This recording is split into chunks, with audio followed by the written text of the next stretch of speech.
This is NewsBreak26 in Southwest New Brunswick. I'm Vicki Hogarth. Here's what's happening in our part of the world. More than 50 people gathered at the St. Andrew's Wharf last Thursday to celebrate a major boost to marine safety in Southwest New Brunswick with the official launch of a new Peskotomuhkati search and rescue vessel. The 9-meter interceptor built by Metalcraft Marine Incorporated is designed for search and rescue operations and is now part of the Canadian Coast Guard auxiliary fleet. Until now, the closest Coast Guard search and rescue boat was stationed in St. John, about an hour away. Indigenous drummers and a traditional smudging ceremony opened the launch, reflecting the vessel's deep ties to the Peskotomuhkati Nation, who led the project in partnership with the Canadian Coast Guard. Acting St. Andrew's Mayor Kate Akaji, also a member of the Peskotomuhkati Nation, attended alongside other community leaders.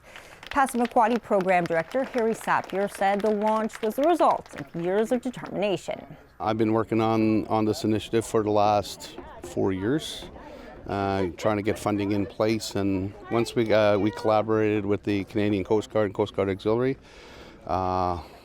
you'll see here today that this is a big thing for us, for the nation, not just for the nation, but for the whole community as well.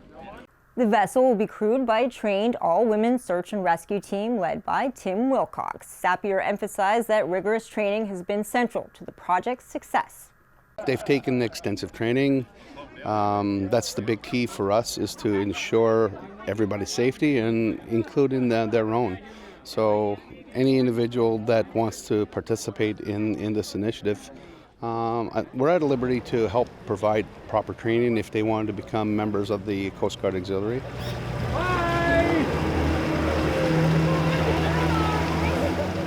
It's certainly an exciting day for the Coast Guard. We're here today to welcome into service one of the new Indigenous community boats, and this new vessel was purchased as part of our Indigenous community boat program, where boats are purchased in cooperation with some of the Indigenous communities, and here the local First Nation and Peskotomuhkati, and really looking forward to seeing it come into service. It will form part of the Coast Guard Auxiliary, which is a vital part of how Coast Guard does search and rescue in the land of Canada and all across the country.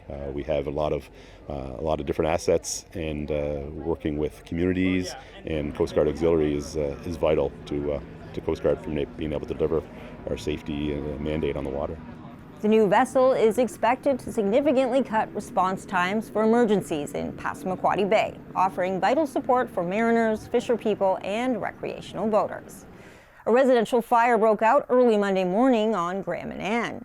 The Grand Manan Fire Department received the call at 2:20 a.m. and sent approximately 12 volunteer firefighters to the scene at 15 Fern Street, according to Fire Chief Philip Brown.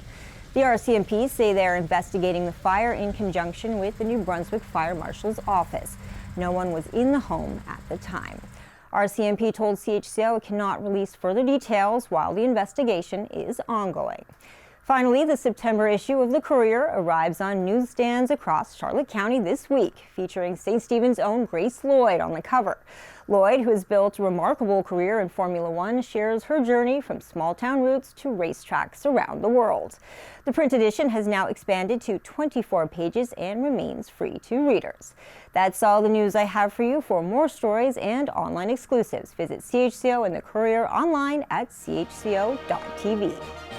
A news and public affairs production of CHCO-TV, New Brunswick's only source for independent community television.